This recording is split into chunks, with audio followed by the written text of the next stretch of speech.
In this video, we are looking at the AHA, the American Humanist Association, and Drew talking about the memorandum going through the White House in regards to viewing certain groups as domestic terrorists and the parameters to which they are going to refer to them as domestic terrorists.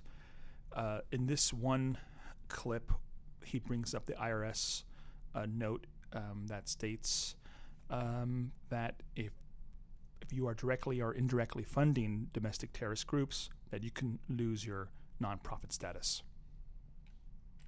Now, part of this memorandum does specifically mention that the IRS will apparently come after nonprofits who are deemed problematic. He downplays that, which I think is interesting. Problematic.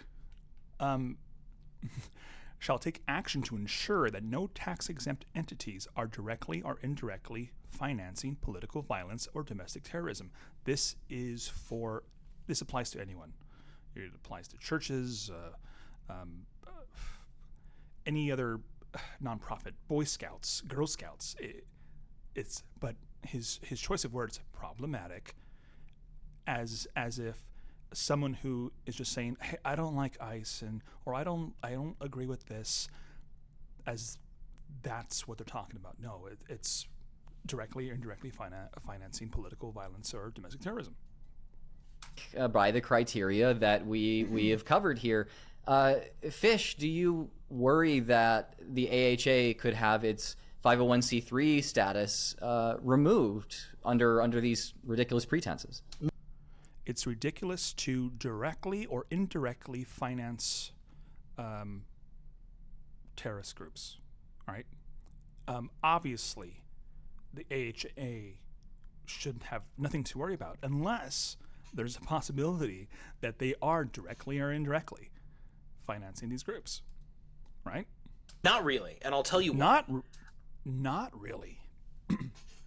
Not really. So there's a chance that they are funding domestic violence and Donald Trump is a bully, and like all bullies, he picks on people he thinks are weak. Again, just more assertions, more assumptions. Just this whole video is really, really bad, and I'm really, really shocked. Now, I wouldn't say Drew is in the category of like modern day YouTube philosophers who are calling out fallacies and calling out a lot of the bad argumentation that people make, but still, this is pretty bad.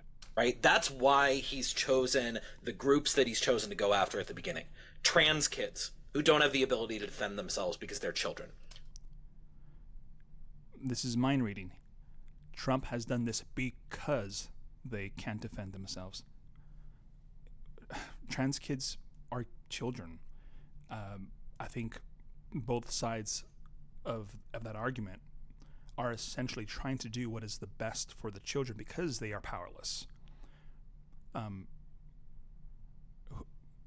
need to argue out who's more correct, and I think that's what debate is for. But anyways.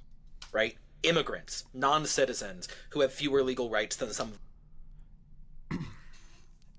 Immigrants and non-citizens. Non-citizens, do you mean people that are visiting on visas? Are you referring to people with permanent residence? He's picking on immigrants and non-citizens. When has this happened? Again, is he conflating what the right are calling illegal immigrants? Undocumented individuals? Because that's dishonest. I don't see any evidence that people are going after immigrants and non-citizens. Let's do, although as Nick pointed out, the court is affirming that they have the right to due process, they have the right to free speech, but he's attacking non-citizens who have fewer opportunities for legal defense, attacking Palestinian rights groups because for a long time we've had a There's a lot of disagreement with people who have different opinions. That's going to happen, but I don't see anywhere where people are trying to stop free speech. there's a lot of criticism for people who are using their free speech to promote violence. Sure, you could say that. I mean, the right does it, left does it. They both do it, in sneaky ways. So it has to do with violence, not necessarily free speech. It's this is a straw man. Partisan consensus in this country that we're not going to speak up about injustices the Palestinians are facing. He is attacking systematically the groups that he thinks can defend themselves the All mind reading. least to try and prove his own power. The humanist movement in America has a history of getting attacked by the government and winning. And part of the reason for that is because Americans broadly support the separation of church and state, and they understand that means that even people who have religious views they disagree.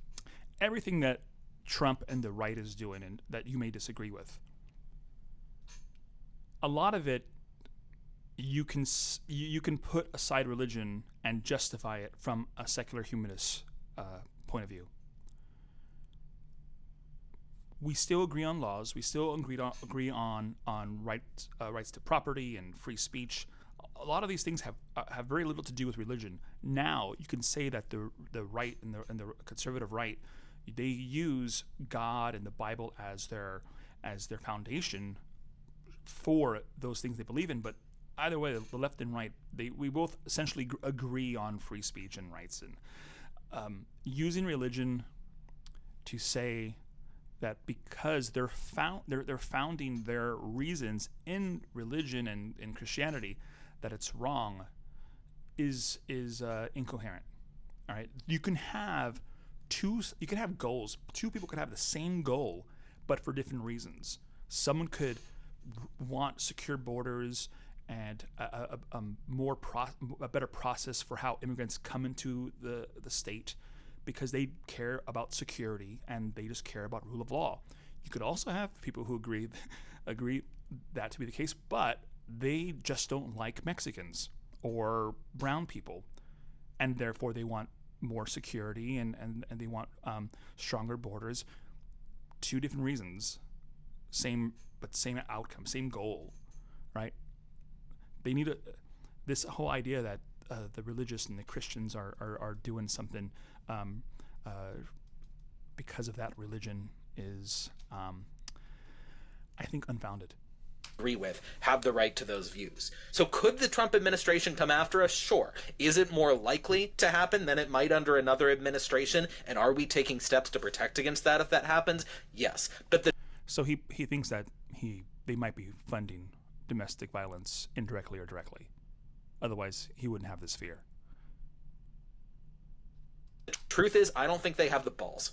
Because, as we've seen from Trump again and again and again, he targets the people he thinks are weakest, and he picks on them. That is in part why the most important thing we can do right now, rather than holding our fire or trying to defend. You could try to be objective, right? You could try to steelman your opposition's argument and reasoning to hopefully understand what they're trying to do. But if you're just going to mind read and assume that all decisions made by this administration is just because they're bullies, it's I think it's horribly fallacious, and I think Genetically Modified Skeptic should know better.